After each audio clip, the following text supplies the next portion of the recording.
All right, so hi everyone, welcome. My name is Alyssa Gordon. I am from the BC Office of Sustainability. Thanks for joining this session on environmental justice and community-driven action. This event is part of Bellevue College's Earth Week, where we're exploring around the theme of climate voices, so sharing, listening, and taking action together. We have a great lineup for the rest of the week as well, so make sure you check out our website. I'll post that link in the chat for the full schedule. But before we get started, I just want to go over some Zoom etiquette and some other details. So all participants are muted upon entry, and we ask that you continue to stay on mute unless prompted by the speaker. Also, feel free to keep your camera on. It makes for a little bit more of an engaging session, but totally up to you, whatever you're comfortable with. And just as a note, this session is being recorded. Throughout this session, also, try to treat people with respect and be, polite as possible in the chat box. And you can private message me if you're having any technical difficulties during the presentation. And so lastly, we pause to acknowledge that Bellevue College resides on the traditional and occupied land of the Coast Salish people, past, present, and future. That includes but is not limited to Snoqualmie, Suquamish, Duwamish, Nisqually, Tulalip, and Muckleshoot. We honor their connection to the region, pay respect to Coast Salish elders past and present, and stand in solidarity through their struggles with continued systemic oppression. We commit to care for the land and water and center equity at the core of our learning. So now I just want to take a moment to introduce our speaker today, Jamie. So Jamie's a passionate environmental and climate justice educator, policy advocate, program director, community organizer, facilitator, and speaker.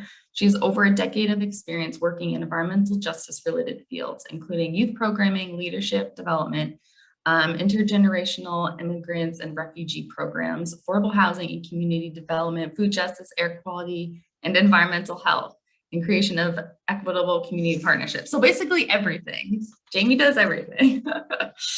As a movement builder, she's always looking for ways to support new leaders and strategize around affecting change, from working with youth in Chinatown and International District to leading leadership development programming for an API community organization. She has long been committed to building the next generation of BIPOC environmental leaders. So now I want to, without further ado, I want to introduce Jamie, and I'll let her take it away. Thank you, Jamie. Thank you so much, Elisa. Wow, I didn't think my bio was going to be read out loud. So that's always slightly embarrassing, but really excited to be here today and to work with all of you. And I'm hoping to make this a little bit interactive.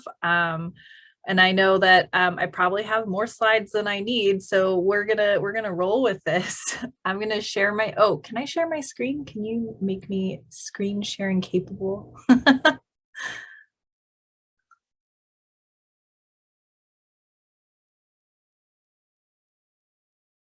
Oops, sorry, yes, working on that.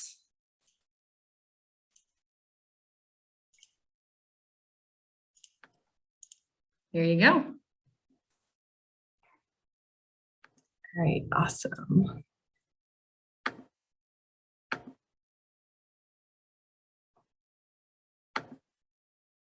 Okay, hopefully everyone can see that.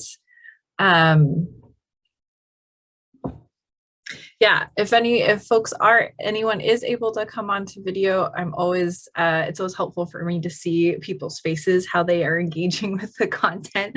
But I understand if you are eating or if you have other things going on.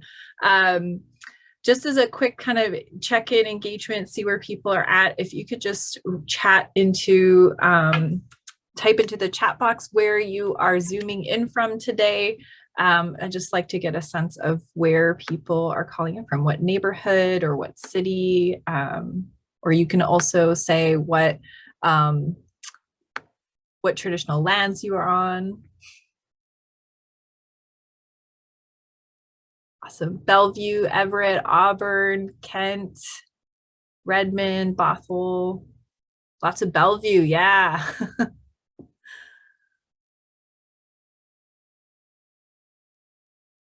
Any folks from outside of King County? Near Roosevelt High School? Got some Seattle.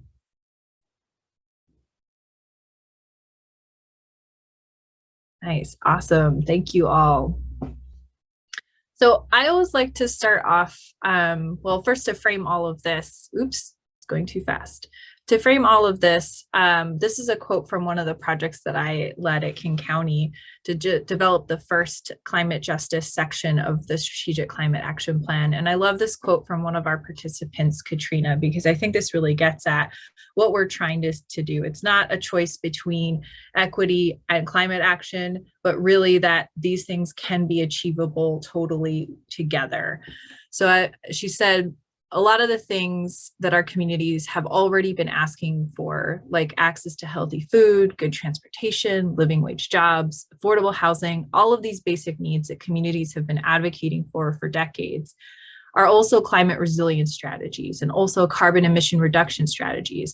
When we're meeting people's basic needs and when we're planning for people to be healthy and helping them become climate resilient, we can actually help them reduce carbon emissions too. I always like to start off all of my presentations with a story and of like, why is this an issue that I personally care about? So a really great resource out there is the Yale Center for Climate Communications. And every year they do a survey, and they do this survey of all nationally. So you can actually look at all of the data and then break it down by region and all the way down to the census tract. And they ask this survey every year about opinions of how people's attitudes towards climate change. And one of the categories that keeps going up, which is great, is the number of people who believe that climate change is real. And that's great, that's good. But one of the categories that is actually less than 50% still is people that think that climate change does not directly impact them.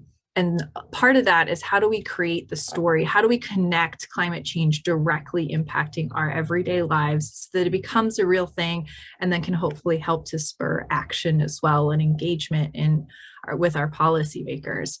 So I grew up in Hawaii on the island of Oahu, and this is where my family still is. And this is some of the images of how I see climate change directly impacting where I grew up. So if you look carefully on the top right, this is a picture from 2015 of 3 major category 3 or higher hurricanes that were all headed towards the islands. If you look very, very carefully, you can see the entire Hawaiian island chain between the first and second hurricane, and each storm is larger than the entire state. We were really lucky in these cases that we didn't have any direct impacts, but we're seeing a hurricane season with stronger and bigger storms. And we're seeing that happen all across the world, right? We're seeing that happen with the South. We're also seeing it happen with some of the, with Katrina and Hurricane Harvey. It's also happening out in the Philippines and in the South Pacific with typhoon seasons. Everything is kind of getting more amplified. In 2018, you'll look at the middle picture. This is a waterfall that's outside of Hilo on the Big Island, and that's what that waterfall normally looks like.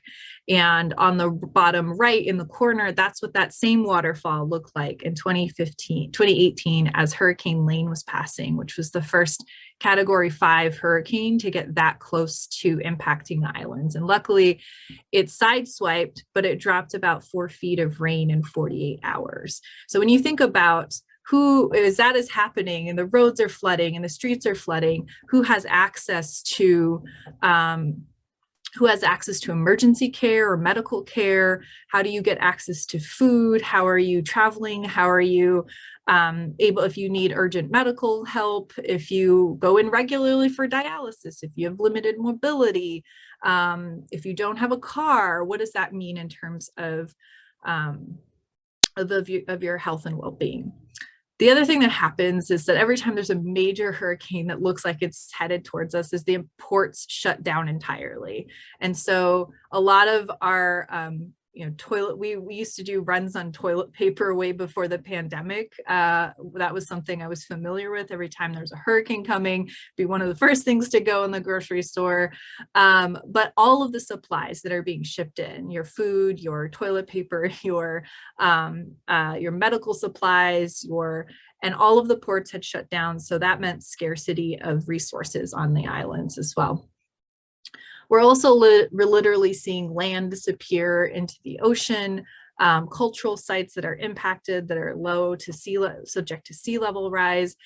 And on the top left is a picture from seeing as king tides and higher sea levels. This is actually like little baby fish swimming on the sidewalks during a king tide. But I also, when I moved to Washington about 17 years ago, this has become my second home. This was a place that I spent a lot of time. I've lived in Seattle for that time. Went to the University of Washington and majored in environmental studies, international studies. And I put this picture of I-5 on here because this is a picture of I-5 looking south from the 45th Street overpass. And for 3 years, I lived in an apartment building right off the off-ramp that is on the far left of that picture. And my bedroom window literally faced the freeway, and I could see people driving by, and during the summers, it would get really hot, and I would leave my bedroom window open, and there would be this layer of black dust that would just collect on my windowsill, and I would just wipe it away, thinking nothing of it. And and realizing that that was something that I was breathing in every day. And so I talk about this because we're going to talk about this a little bit later, is that all of the impacts of climate change are a threat multiplier. These are things that are going to make existing inequities worse. So if we already have people that have poorer air quality because they live next to major pollutant sources or right next to the freeway, and then you're also having to deal with wildfire smoke on top of that, the amount of exposure that you have to some of these things is more so than someone else who might live in a different part of the city. Some other things, because I was also told to give a little bit of background about how did I end up working on this stuff and what I'm doing. I spent about 4 or 5 years also working as a youth worker and running youth programming for high school students and Asian Pacific Islander high school students in the Chinatown International District, and working on civic engagement and environmental justice, and working on everything from expanding parks. So the picture on the right is from Hinghe Park, which is a park that is mostly paved and mostly, not as much grass, not as much greenery. It's just a big open plaza and a place where the neighborhood doesn't have as much tree canopy coverage as other parts of the city. And so when you have big heat waves, it's something that is disproportionately impacting that neighborhood, where there's a lot of elders, a lot of folks who are more vulnerable to that, a lot of older housing. And I was working with our young people to engage in planning processes and working with our city departments, and realizing that there just wasn't a whole lot of representation from our communities in those bodies, whether it was decision makers or boards or, and really making sure we need to make sure that we are working with our young folks to make sure that we're getting their voices heard in these processes, and how do we build decision-making processes that are more inclusive. So obviously in Washington State, we're experiencing a lot of different climate impacts, which I will go into a little bit more. This graphic is from the King County Climate Action Plan that I worked on. And so the kind of overall impacts that we're seeing are, there's kind of the hotter, drier summers, changes in forest health, wildfire risk going up, less snowpack and melting glaciers, increased precipitation, so heavier rain, river flooding. If you remember maybe 10 years ago, how it used to rain in kind of a constant drizzle all the time here. And now when it rains, it pours, right? The changes that we're seeing in terms of flooding in both urban and rural areas. And then warming oceans and rising seas. These all have implications for both our health, or for public health, for our ecosystems, and for our built environment. And so this kind of graphic kind of shows different elements of that, how we see that playing out. So snowpack playing out in terms of access for drinking water and irrigation and agriculture, impacts around forest health and wildfire impacting smoke and asthma and those with health conditions. Things like heavier flooding, and what does that mean for our infrastructure and stormwater, and being able to actually survive to manage a lot of that stormwater. And then where does that go? And is that ending up in our sound and in our waterways that are then impacting fish and dealing with other kind of water pollution issues? And there's so much more, right? Like there's more about ocean acidification and what that means for both the shellfish industry. What does that mean for the food web? But of course, like we're not here to talk about a whole primer around climate change, but to really think about how these things are all interconnected.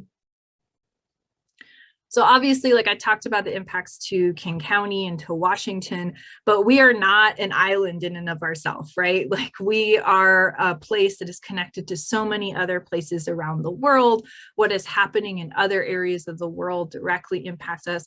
We also have so many folks that are immigrants and refugees and folks that come from other parts of the world that live within Washington state.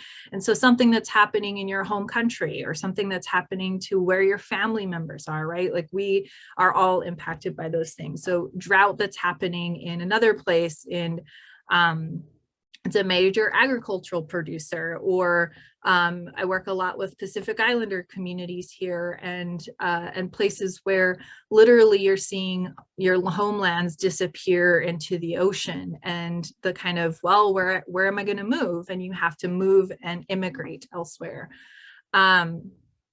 So recognizing that we have all of those impacts. This is a graphic from the CDC. So this is looking at what are the public health impacts of climate change. So things like this severe weather, air pollution, we've kind of talked about some of these things, water quality, vector ecology. So vector are basically like any diseases that are carried by things like mosquitoes or ticks. So certain diseases kind of are very tropical and thrive in warm environments, but as the earth is warming, those kind of zones of where those diseases fall is widening, and so we're seeing it farther and farther north, for example. We also talked about, or some of the other things that are obviously connected, are food supply impacts, extreme heat. And what does it mean too, as we see more and more migration happening because of changing resources and drought and precipitation. So for this, as the interactive portion, I would like to really, this is the opportunity for you all to think about, like, where are your front lines? We talk about this term called frontline communities. So those that are on the front lines of climate change impacts, who have a limited capacity to adapt or have fewer resources, who are disproportionately impacted by these things. In this case, like connecting that back to what is our climate story, right? So what are the ways that I can talk about these issues in terms of how I'm impacted? So we're going to use your reaction icon. So you should be at the bottom. There should be a little button that says like reaction. I'm going to ask you to use the thumbs up icon for this part.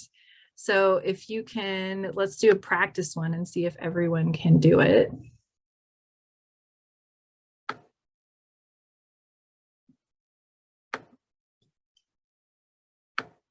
Yay, okay, I'm seeing most people.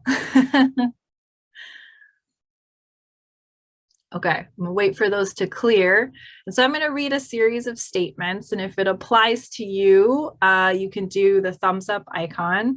And this is what I call a challenge by choice. So if you don't feel comfortable doing a thumbs up, that's totally fine. You don't need to participate. But I encourage you to kind of see if you can open your participant screen and see if you can look at other folks and see how many people are doing their thumbs ups. So the first one is do your thumbs up if you or someone in your family has experienced extreme weather. So storms, flooding, hurricanes, forest fires.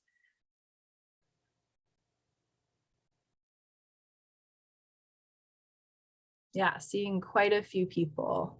It's probably about 2/3, maybe 75%. Yeah.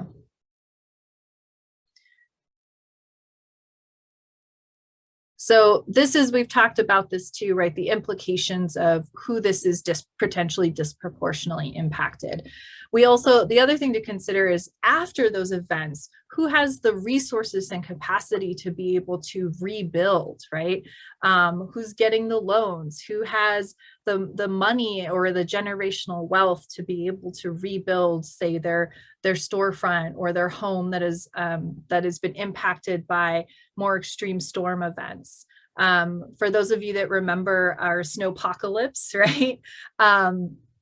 I had a friend of mine who was very, very pregnant during snowpocalypse and was trying to figure out, oh my gosh, if I go into labor, how am I going to get to the hospital? How, like, the buses are on emergency snow routes. I can't get to the bus. It's several miles to walk there.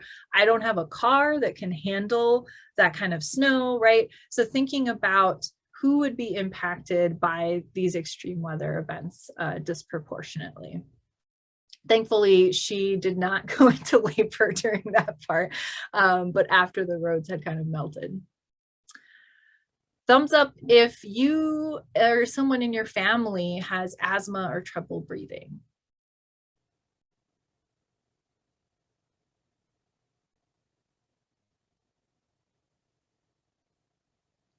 Yeah, quite a few folks as well. So this one I put in here because especially like wildfire smoke season is one thing in particular, right? But we know that PM 2.5, which is the smallest particulate matter they're measured in these tiny little microns that is essentially these particulate matters are so small that it's smaller than 1/10 of the width of a human hair. And it's so small that when you breathe it in, it actually passes directly into your bloodstream. So you can be detected within about 30 seconds of you breathing it in. And that's problematic in terms of causing irritation or an asthma attack or inflammation. It also has implications if you have heart disease or high blood pressure or other kind of things that are exacerbated by this. But it's also not just those that have asthma, right? I'm going to, I had a slide on this. Those with respiratory and cardiovascular disease. It's also not just asthma, it's also how many people have allergies at all? Maybe a thumbs up if you have allergies. Yeah. Has anyone seen a change in their allergies and kind of how they are over the last like 5 to 10 years? Maybe put in the chat if you've seen a change.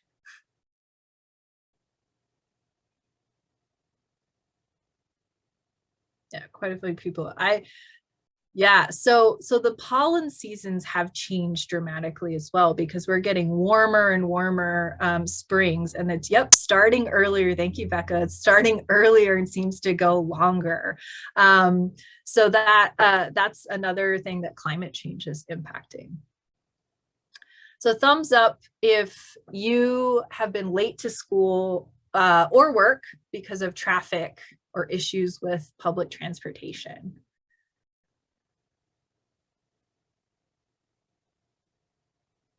Yeah, quite a few folks, including myself. I am that person that's like running after the bus or running out to the bus stop or running to the light rail. And I put this one out here because a lot of this has to do with our infrastructure and what kind of infrastructure are we building to build the more sustainable world that we want to live in. And we have designed a lot of our cities around cars, right? This was the original kind of way we designed the ways people were getting around, and so much of our city is designed around that. And it's also an issue of like, if it takes me 2 hours to get somewhere by bus versus if I drive there, then you're more incentivized to drive, which then increases the amount of emissions that we're having overall if everybody is driving, right? We also know this is connected to housing, because if you are being displaced to live farther and farther from where you work in order to afford a place to live, then a lot of times you're then having to move to places that are car dependent. Then you have to get a car and then you're driving farther in to get to work, right? And so that contributes more to traffic congestion. And then we're also contributing overall to more carbon emissions. Thumbs up if you live with children under the age of 10 or any elderly adults.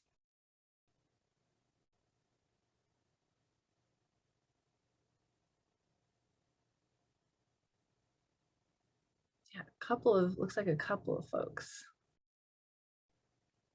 Yeah, so I put this one up here because when we think about heat waves, so this is another impact we're going to see is warmer and hotter days, right?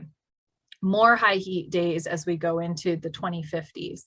And this is disproportionately impacting those who have difficulty regulating their body temperature, which is often very young, so babies, or very old, so folks who are older. And it's also disproportionately impacting those that may have any pre-existing diseases or conditions or breathing problems. And we have seen that how that impacts across the county is actually very different depending on what your built environment looks like and what your how many trees are around you, how much open space do you have, how much concrete do you have. And so if it's a forecasted 91 degrees that day, that doesn't mean it's necessarily 91 degrees in your neighborhood. And we found that there's a correlation, which I will cover later in another slide. There's a correlation between places that were historically redlined and where the highest heat is. So we'll get to that part. And I'm going to skip this one because we did this. So one of the things talking about my apartment next to the freeway, right, is there's an environmental health disparities map. This is a statewide map, so I just clipped it to King County, but this is available through this Washington State Department of Health, and they basically rank the top 10 places that have the highest exposure and risk in terms of exposure to different sorts of particulate matter, to diesel emissions, to other sorts of environmental health considerations that you can actually go online, and I'm happy to share this link afterwards, that and zoom down to your neighborhood and to your tract of like, where am I kind of the highest risk. The thing here though is this is just kind of indexing together all of the risk factors, not layering in kind of one-time events, right? So this is the underlying disparities that we already have on a day-to-day basis. I'm going to skip this one. I'll end with this one, which is thumbs up if you didn't use your heat as much because you were like, oh, it's too expensive. So maybe you kept it down a little bit lower, or you're like, if you had, when you're growing up, a parent saying, oh, don't raise it above 60 or 65, right? It gets too expensive, right? I lived for a year in a house that was built in the 1920s. It was my first summer, or it was my first winter in Washington. And it was, we had single pane windows, and I didn't know anything about energy efficiency or what single pane windows meant. And it got so cold, it was so expensive, our bills were so expensive that my roommate said, we're not going to turn the heat on until it hits 45 degrees in the house. So like wear your sweater, wear your like sleeping bag to bed. And I it was because it got so expensive to heat this giant leaky house. But the reality is there's so many folks out there who are making those decisions of how much is it going to cost me if I turn this on? How much is it going to cost me? And having to make the choices between, do I buy food or do I pay my utility bill? Or so they're trying to cut every cost possible. But if you keep your house, and I found this out later, that if you keep your house below 60 degrees or 60 or lower, you're actually at higher risk for getting sick and for impacting your immune system. And so there's a huge thing around, as we see energy costs go up, for a variety of reasons, but as they're trying to figure out this transition to cleaner, greener energy, a lot of that electricity and energy can be more expensive. And so how do we close the gap for folks so that they can access newer technology? Or right now there's a lot of credits out there for homeowners that want to put solar panels on their house to reduce their heating bills. But if you're not a homeowner and you live in an apartment building, how do you get to benefit from this transition to green energy as well? So we both need to support those who are utility burdened, as well as figure out how do we get access to newer technology for other folks and not just those that can afford it.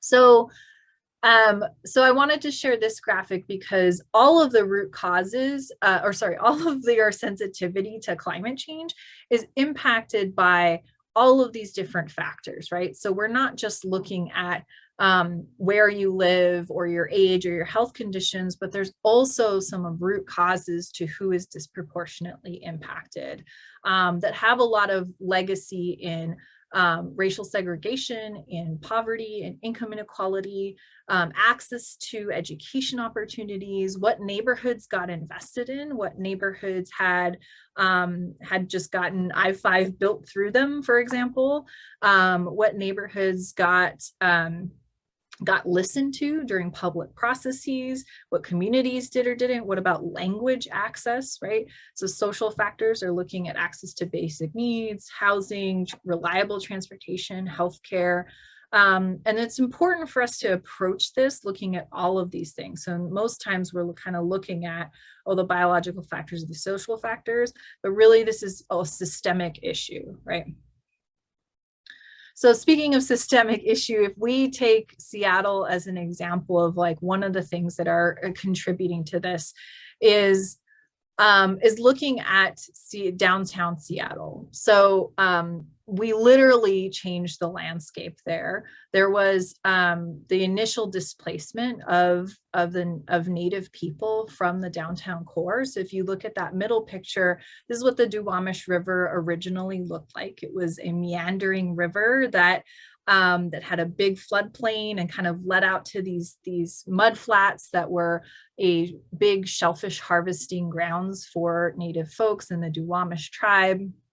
And when settlers came in, there was kind of that first displacement and kicking out of the Duwamish people from that downtown area. And you weren't even allowed within the city limits if you were Native.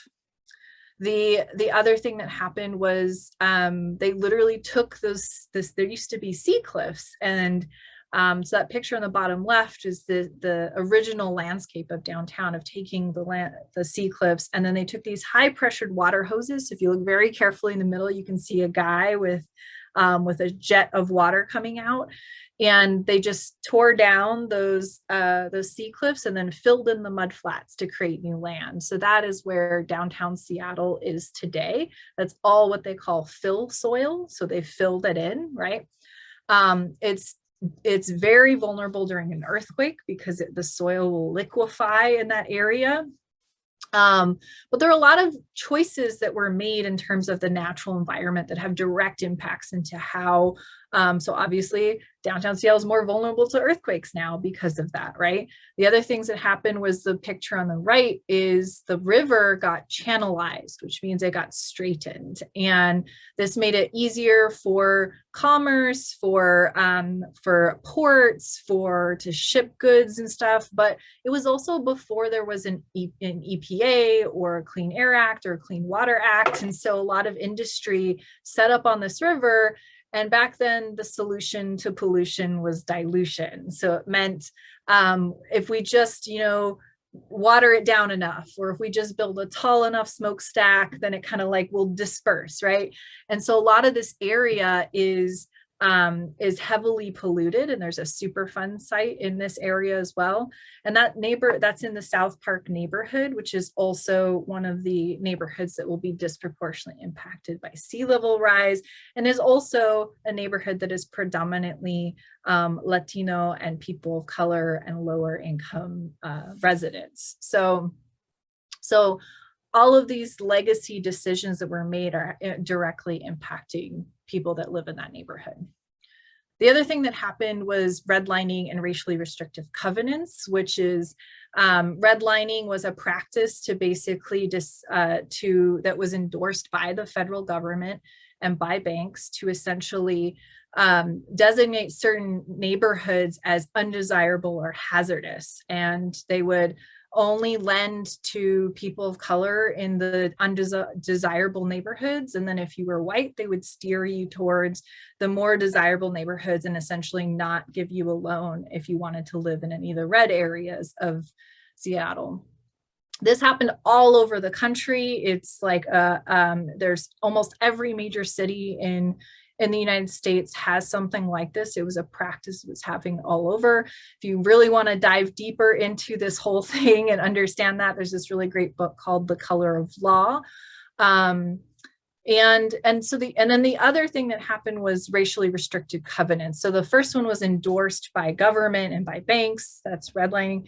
And then covenants were actually done by individuals and written into individual deeds. So properties saying, who that property could be bought or sold, or who could live there, who could lease there, and it was explicit. This was some examples of, there's a really great resource on the University of Washington website where you can actually look up individual neighborhoods all over King County and look to see if there were restrictive covenants in your neighborhood. And this map shows where most of them were. So in the redlining map, a lot of the areas where people of color were pushed to were in South Seattle, and North Seattle was predominantly considered that like more desirable, and hence was a much whiter part of the city. So you'll see that like in this racial covenants map, like a lot of the covenants were in North Seattle into Shoreline and North King County, but it also happened in other parts of King County, in Burien and Tukwila, and then I put one from Bellevue, a neighborhood in Bellevue, on here as well. And this directly impacted kind of who had access to homeownership and also where you could live. If you were not white, it meant that like there were places where they were like, you can't live here, own here, rent here, lease here unless you are a servant in our house. And that meant that the home ownership rate today is much lower for people of color, and particularly for Black and Latino folks than our white population, right? And this is a trend that you see all over the country as well.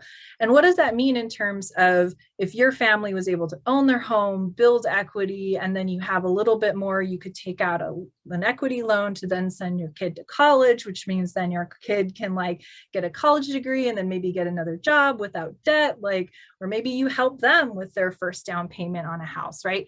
That kind of ability to build generational wealth was disproportionately impacted. And when I think about like, why did I live where I lived when I was living next to the freeway, right? I lived there because that's where the rent was the cheapest, right? So this connection between economics and environmental health and generational wealth. So this has direct impacts in terms of even our demographics today. So looking at now geographically looking at where South Seattle was the area that a lot of people of color were pushed to. So now we look at I'm going to show a series of maps and looking at where that area is the darkest, whether it's the highest rates of poverty, which is this map, where people of color live today, like much fewer people of color in North Seattle. Where there's folks who are maybe more limited English speaking, you'll notice that same section in North Seattle has versus other parts of South Seattle, South King County. And then looking at median income as well as health. So one of the things we've talked about, different ways that health impacts play into this too, right?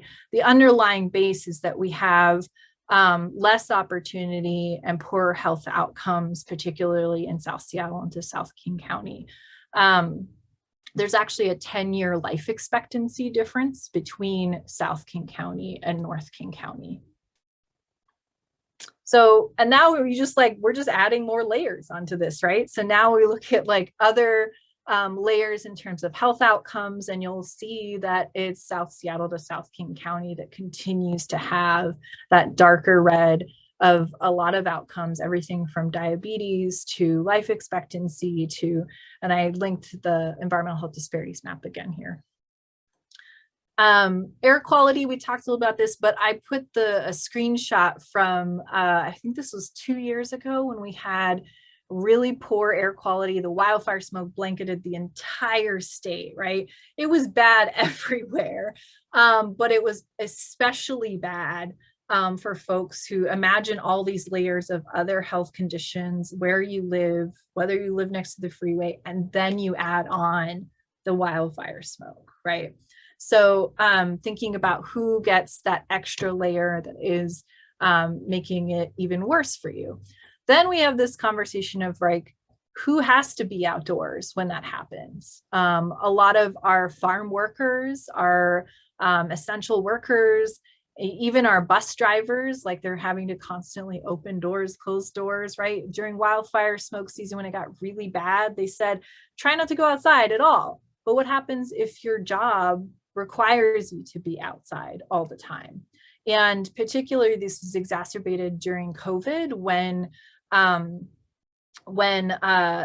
there was a shortage of N95 masks, because the other thing was like, oh, wear an N95 mask, that'll protect you. But the first year or so of the pandemic, you couldn't get an N95 mask. And so you still had to go to work with this and you couldn't breathe, right? This is the map I wanted to show you about different hotspots. So we did a heat study when I was working at King County. We did a urban heat map where we collected data points all across King County at 3 different points of the day. And this map in the middle, the forecast was, I think 92, I think was the forecast. This is from 2 years ago. And we mapped out, you can see that there are parts of the city that were significantly hotter than other parts. So this particular map, I think, is from, we did it first thing in the morning, middle of the day, and then in the evening.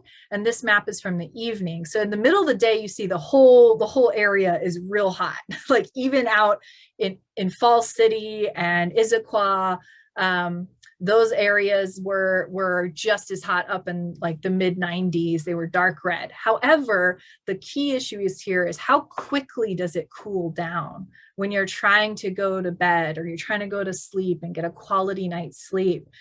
We have some of the lowest air conditioning rate ownership rates per capita in the country, because we've never needed it. The Washington, we never got that hot. And so as the climate is changing and we get hotter and hotter days, and then who can afford to get air conditioning? And honestly, we don't want everyone getting it anyway, because It actually contributes to greenhouse gas emissions, but that's a different story.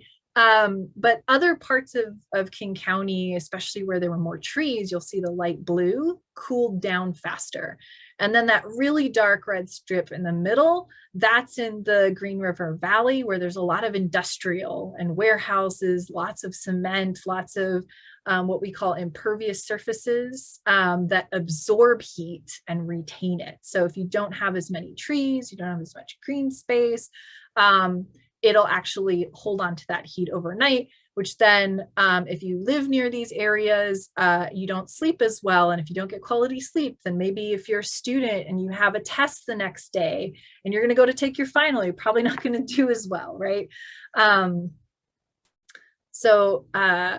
Yeah, then I'm checking my time too, because I want to make sure we have time for questions at the end. And I am clearly a bit of a storyteller, so I need to like reel it in a little. And so another thing to consider is transit access. So this is a map of where transit need is the greatest. This is from King County Metro. And you'll notice, oh, it's also South Seattle and South King County. So we're continuing to see this trend of compounding factors within this area.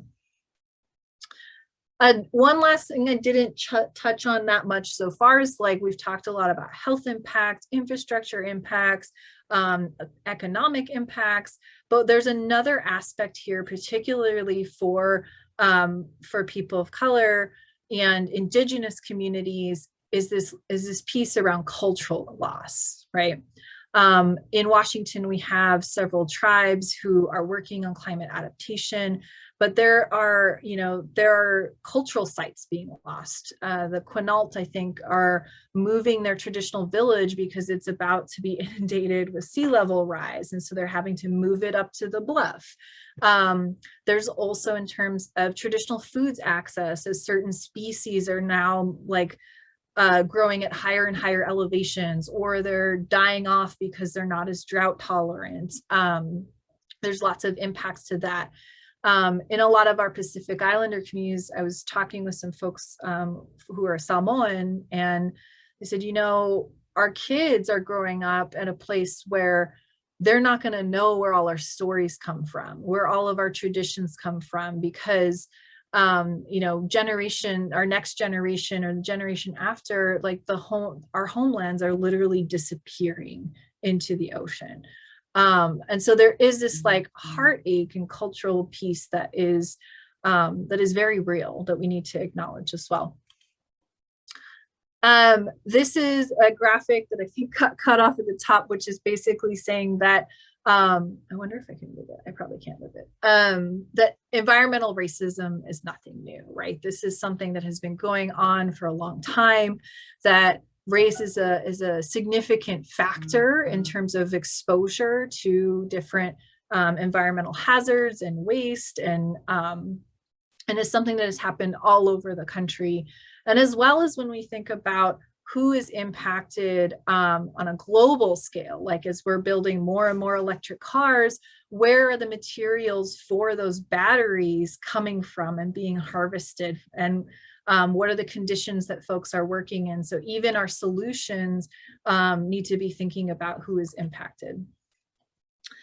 So I wanted to end with a little bit of hope. Like, what are some great, because this is a lot of like depressing stuff. So I wanted to end a little bit with some examples of ways that I have seen these considerations around health and equity being integrated into our solutions, how we approach policy, and how community is driving some of this change. A lot of the problems we're seeing, connect to economic inequality, who's making decisions. So how healthy is our democracy? Who's participating in those things and making decisions? Who our elected leaders are? The ways that racism and structural oppression are operating, and then climate change and how climate change is contributing to all these things. So all of the solutions we have to really truly make sure that folks aren't being left behind need to kind of think about this stuff holistically.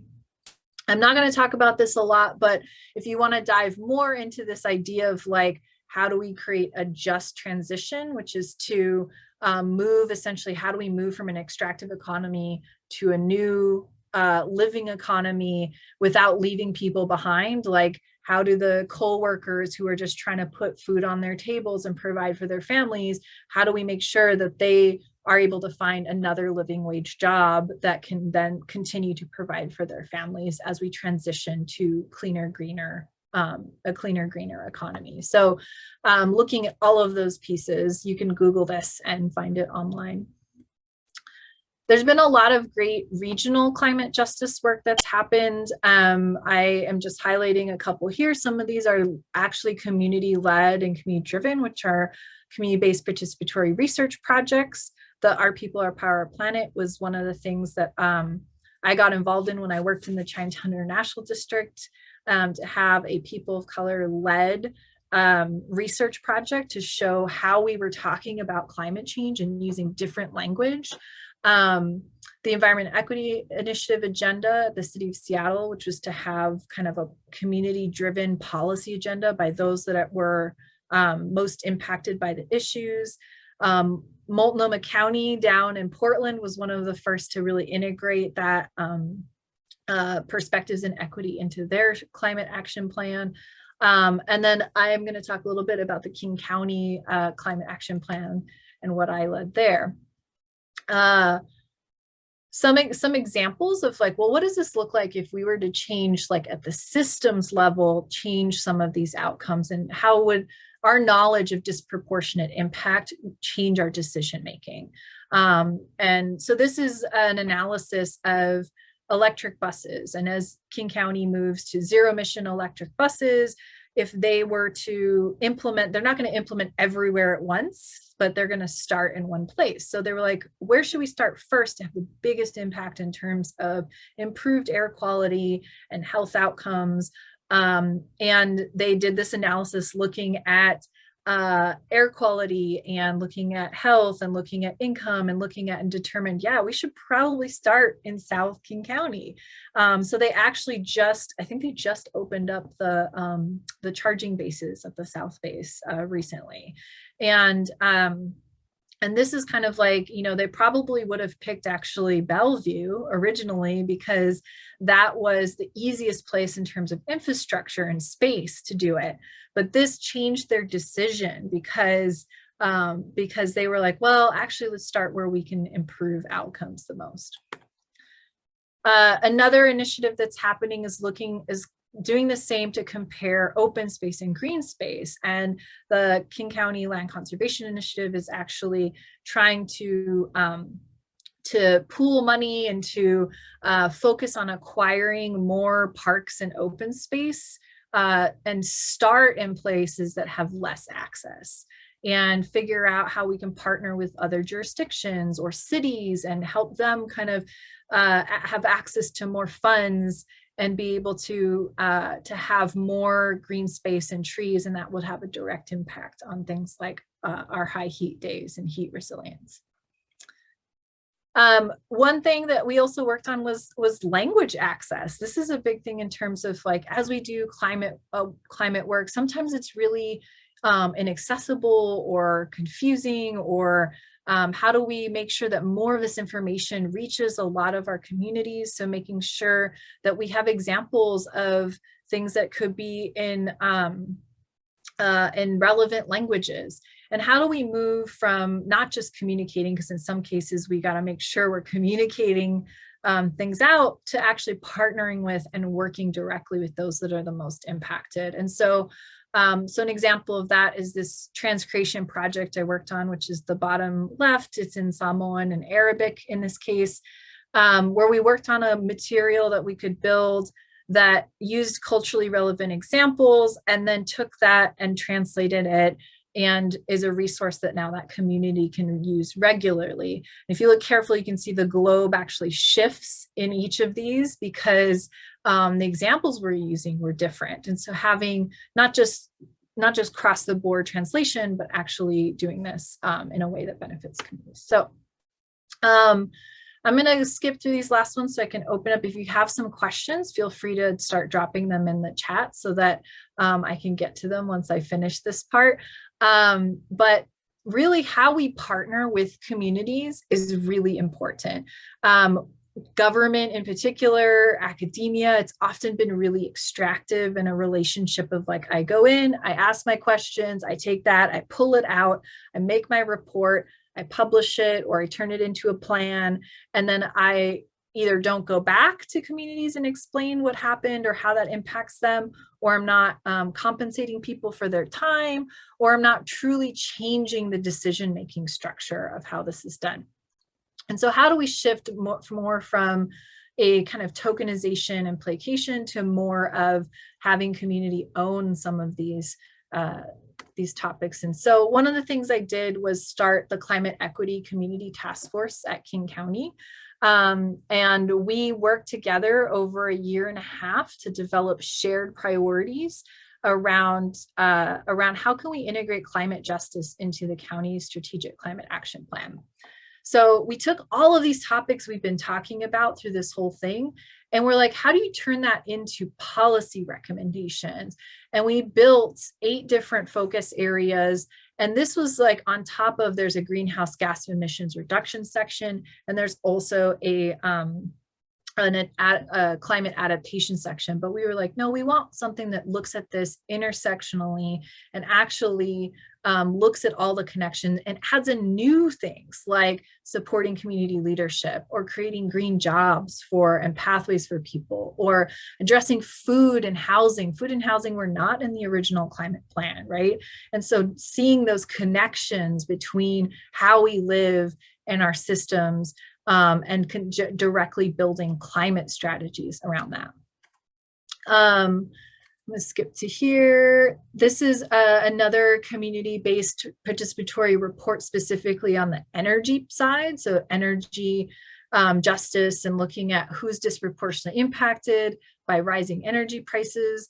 There's a story in here where they were talking about how some people are actually unplugging their fridges and putting all their food in a cooler for several days just to save on energy costs, right? So we have people that are being left behind as energy costs are going up, as renewable energy is not as accessible. And so how do we build low-income support systems, language access, all these things to kind of improve that? I'm gonna skip that story. This is some definitions that we use throughout our plan to look at kind of what's the difference between climate equity and climate justice, and then environmental justice. The things I want to highlight between equity and justice is equity is looking at who's bearing disproportionate burden. How do we kind of make this more equitable, which means, doesn't necessarily mean we're spreading peanut butter across everything, but how do we kind of help those who are most impacted and make sure that there are opportunities and benefits for those people, right? Justice means that you're fundamentally shifting power and structures and systems. So it's not just how do we make things more equitable, it's also who's making the decisions around that in the first place, and how do we change the power dynamics and the systems that are underlying that. So this is a fundamental difference that I think is really important to emphasize.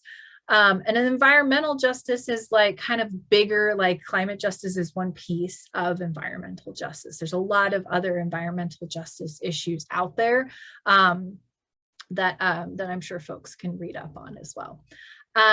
There's a lot of other things you can do, but I won't talk much about this. Happy to talk through any questions, comments. I will drop some follow-up links so I can send to Elisa, which yes, and I have to Becca's question, I can send the link. Let's see if I can actually pull it up now. I have a link for our heat map data, so I can share that with you all as well. Are there any other questions or comments?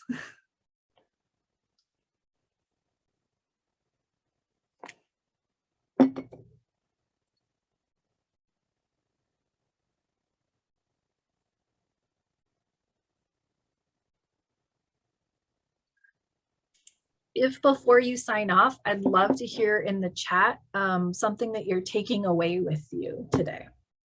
That helps me to understand too, like what resonated with people.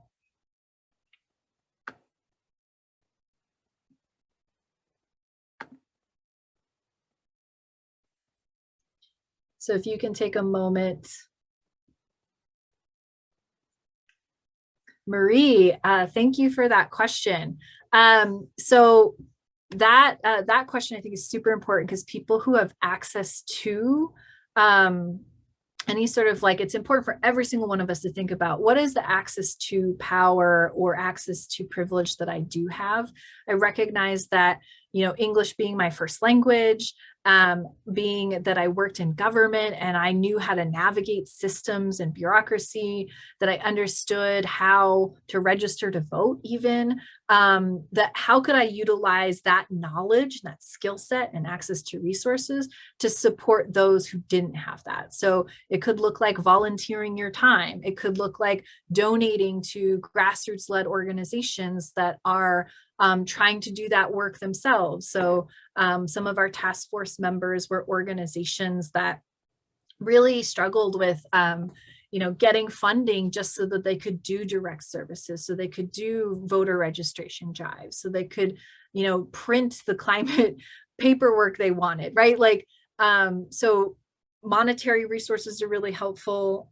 Letting your electeds and your leadership know that these are important values to you, that you want equity and climate justice to be considered and to be, a lot of folks that are disproportionately impacted are just trying to put food on the table and survive, and often don't have the time to sit in a city council meeting for 6 hours before they finally get to testify, right? So how can you help elevate other voices and help make sure that these are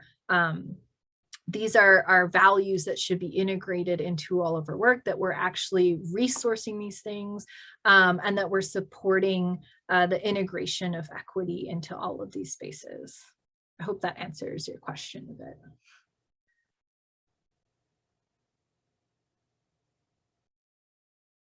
What else? Yes, Lilda, there's never going to be one answer to combat climate change. It's a lot of different factors. It's a really great point. Yeah, racial inequity is deeply ingrained in our society. Yep.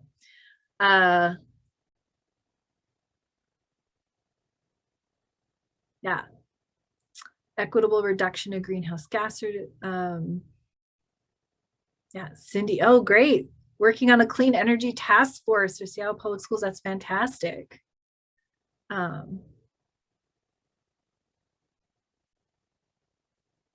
That's really great. Thank you all so much for engaging and being a part of this conversation and being interactive. I appreciate your time today, and I'm happy to talk with anyone in follow-up conversations. And thank you all. I'll pass back. Awesome. Thanks so much, Jamie, for your insightful presentation. That was amazing. We really appreciate you taking the time and sharing your knowledge with us. I know I've learned so much that I can take with me on working to secure a more inclusive and sustainable future for everyone. So thanks everyone else for joining the session. Go out in the world and have some meaningful conversations, engage with your friends, family, and colleagues, and we'll see you at future Earth Week events.